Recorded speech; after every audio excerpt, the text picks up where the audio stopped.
So don't even think about him. Okay. Just talk to me. I'm really excited to talk to you because I have a connection to your guys' ranch. Yes. And so tell me about the history of the Twisselman Ranch. Okay, and actually, my Aunt Martha Twisselman will be talking about the Twisselman Ranch, and Okay. I'm talking about the Sneddons, but my husband and I, and I'm talking to you, not him. So, should we start over? It's okay. I'm sorry. That's okay. So let's start over. So why don't but I don't know if you knew that, but I will talk a little bit Okay. about the Twisselmans too. But They're she connected. said she was Yeah. So Okay. I know that I'm going to have Martha next. Okay, so But you're going to talk to me about the Sneddon Ranch. okay.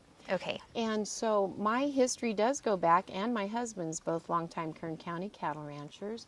And I am a Twisselman, and you and I have a connection there because your dad worked on the Twisselman Ranch for many years and was, He was an excellent a ranch hand.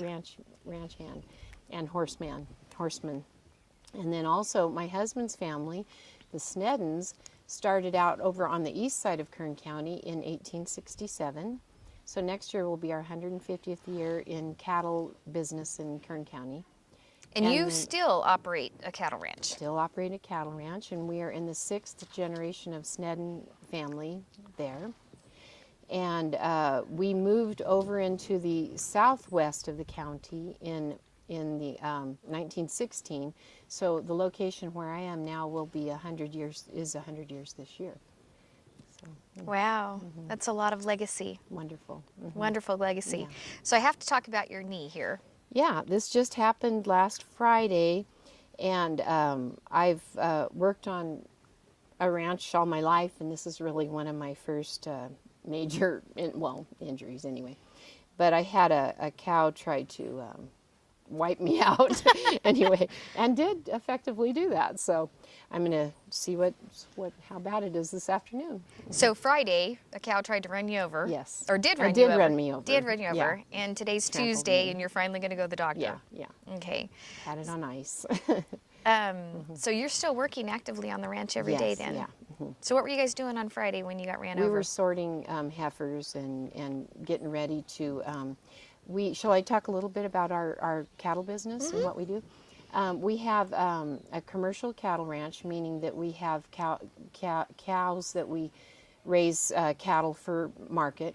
And then we also have purebred Herefords, and those are our breeding stock that we develop our base herd for our cattle ranch to have good cows that we can continue good genetics.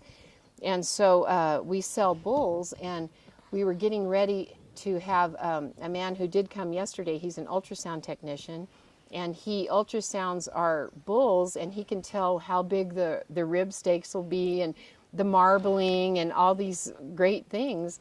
And so we do our heifers and our bulls. So Your husband's grandparents didn't have that technology. No, it's really changed. Yeah. It changed. So you still actively work on the ranch with your husband every day. Yes, So tell me about a day in the life of Susie Sneddon. Okay. Well, it would be definitely our lives are governed by the seasons, and so we have like right now is our season. We're getting ready to have our bull sale, and so it's our son and his wife are partners with us. Okay. And so they've kind of taken our bull sale.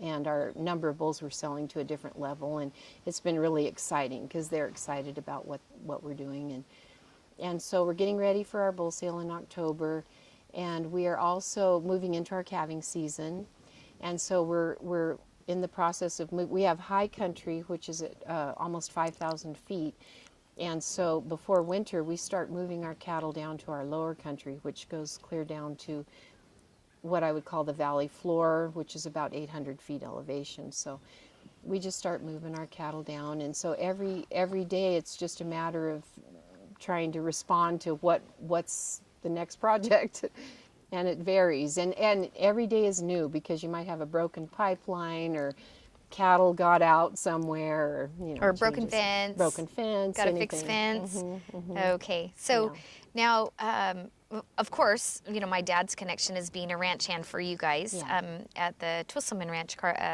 Carneros, right? The Carneros right. part, yeah. Yeah. And we used to go there on weekends. But also, I reconnected you when I got elected to office because for the California cattlewomen or Kern County cattlewomen, you follow a lot of legislation. And so, what are some of the pieces of legislation that are coming down the pike or that have passed that have really hindered Okay. a legacy of a ranching family like you? I think I would probably address the universal issue first before we talk about specific legislation. And you and I both know it's the nature of man to want to control things. And what you've seen in government, what I've seen in government, is the continued increasing control at a top level where people no longer value private property rights and private use of natural resources.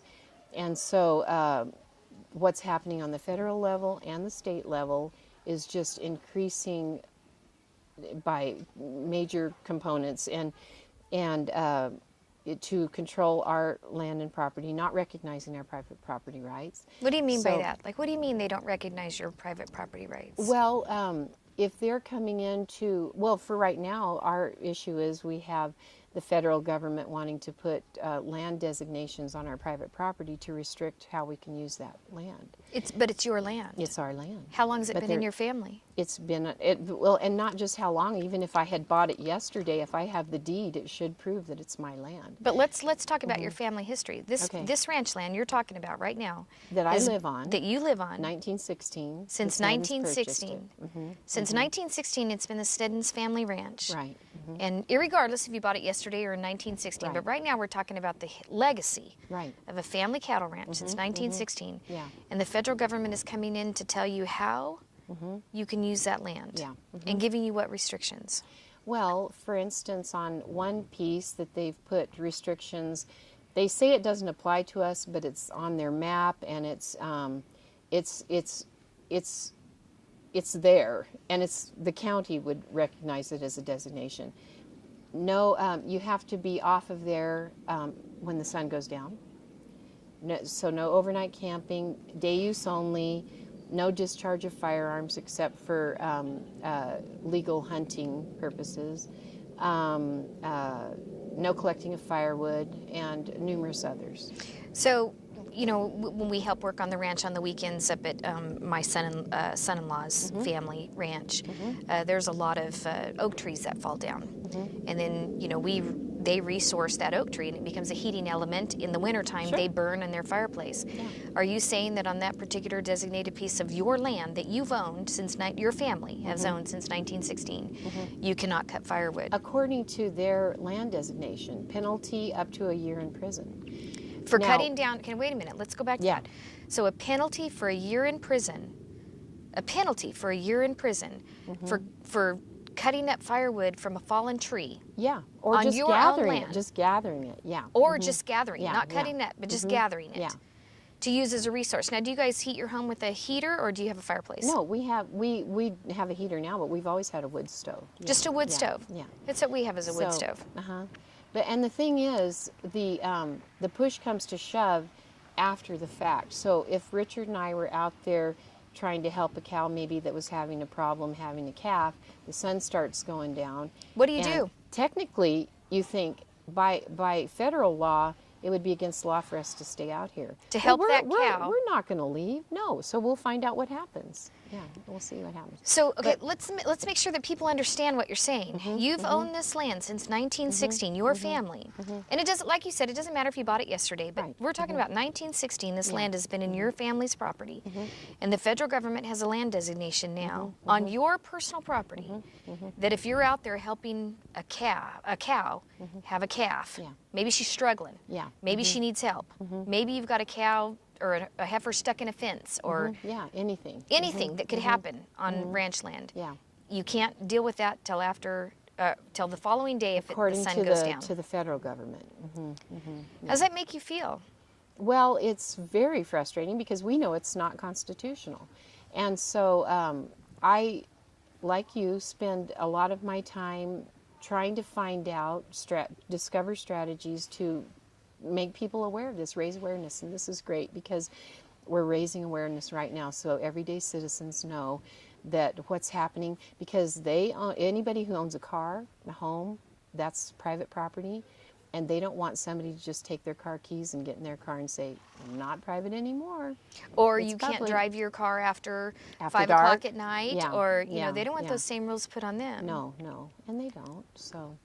So what are some other things that the government's doing to water? And that's a big one. Right. And so on the west side, we don't have very much water. So but, you are a West Side farmer. West We're Side actually in rancher, the yeah. northern area now, right? So yeah. we have this beautiful green pasture, you got horses, you still have Yeah. green in the back. It doesn't look like that at your place. No, we'd have to put a fake thing there that just looked like a piece of linoleum. Yeah. So it's pretty dry where you're at. Yeah, it's dry. Okay, so what are you guys doing for water? Well, we have a lot of pipelines, and we just have a couple good wells, and we pipe our water for miles, maybe 7-8 miles. So a lot of pipelines from those few waters. And how many cattle are you guys running now? And normally we would maintain about 500 to 600 head of mother cows, and that would be cows and calves. And right now we probably have about 350 to 400. And Why'd you go down? And because of the drought, we, like everybody, we made tough decisions and had to get rid of more than half our herd. Kept the good base cows, and then now we'll just rebuild. And that's a typical pattern. Have you gone through something like this before? Yes, not quite this extreme, but yeah, we have. So tell me, you've lived on the ranch all your life, practically, yeah? Would you Two move? different ranchers. Two different ranchers. Would you move to town? No, if I didn't have to, no. Oh, I love it. No, I wouldn't want to do anything else. It's just wonderful, wonderful. And I wanted to add that every day, this is such a blessing. You go out and you see everything God created, and I don't take it for granted, because I know a lot of people would love to do that, and we like to share that experience with a lot of people. So people that see this video, and especially this portion, they're going to see between Mona and Alicia and all the other people that we've talked to, the differences in seasons, in age, in time. Gosh, I think 1886 and 1860, and I guess. And in your story, you just got ran over by a cow or a heifer on Friday, right? And you're walking around on crutches, and but you love it. You love it. Yeah, I'll be out there again, Lord willing. Yeah. Why do you love the land like that? Pardon? Why do you love the land like that?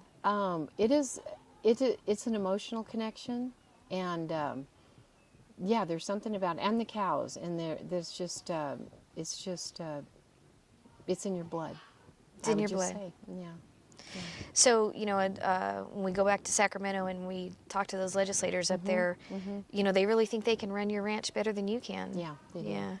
So, what's something that you could say? I mean, you have your blood, sweat, and tears are in that land, I would family. say listen to this story, but my story should represent a homeowner in a city. Exactly. And even a tenant renting an apartment, they're renting an apartment that belongs to a private individual because of private property rights. And people need to wise up and realize America is as wonderful as it is because of the Constitution and private property rights. They don't even teach the Constitution very much in school anymore. You learn the preamble, but no in-depth study of that. No, and it is foundational and miraculous, really, because there's never been a country like ours, never been a government system like ours.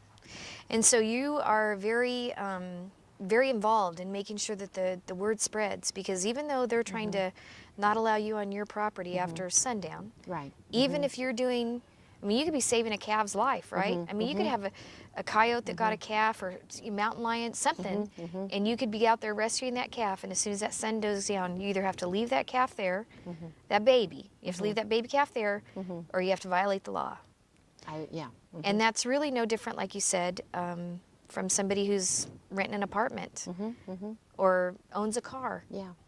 It'd be like the government coming in and going, you're not driving your car after 5 o'clock. Right. No. I wonder what people renting an apartment would think about that. No, well, they believe it's tyranny and totalitarian government, and so we don't want to go there. We want to work together. I'm proud of you, and And we want to work together to raise awareness and let people know that's not how we want America to be. How have you tried to communicate with the federal government to? I mean, what gave them the right to come on your property and make those rules? They're gonna push the barriers, and if people don't draw a line in the sand, they'll keep on pushing. And so, Are the Sneds going to draw a line in the sand? we have, yeah, and we will. So tell me about the next generation of Snedens coming up. Great, yeah. And we all like to work hard, and the next generation, they like to work hard. They put us to shame. They're all working hard. And we love to work together, and it's a family affair. And another thing I wanted to say is, I told my dad about this injury, and he goes, "Oh, we didn't have women in the corral when I was working." And I said, "Dad, back then you could afford to have full-time hired help. It's not that way anymore because you just can't afford that. So you've got grandma and grandpa and the whole family's doing it, you know." Exactly. And that works. So you were sorting, you said? Yeah. So explain to people what sorting is. Well, we were just sorting off the different groups of cattle that needed to just go in different ways, and we weren't on horseback because we were just in a narrow lane, and my son So a and I narrow were fence. together. So people aren't going to understand what a narrow lane Oh, is. So narrow like a lane. narrow It was fence. actually sucker rod fences on both sides. Okay. Yeah. And so cattle coming down the narrow Yeah, lane, yeah, you're there, and- and they got a fence going this And my way. son and I are working together, and then I think we had something that happened towards the back that freaked everything out and made them all Come your charge, way. So, yeah. And you just happen to be in the middle of things. Yeah, right in the middle of it. Yeah. So, and you're going back. Yeah. Yeah. And so you have your kids live on the ranch with you Yes, now. And how many do you have living there now? We have my son and his wife, and they have 4 kids. And they have 4 little kids. Yeah. So you're starting, how many, so you are the 5th generation? Of my family, these kids would be on the Twisselman side, 7th generation, on the Snedden 6th generation. So the kids working on the ranch? Yeah. Yeah. And they have regular chores and do things Oh, too? yeah, they're real. And how old is a kid in this type of ranching family when do you put them on a horse? Early, yeah.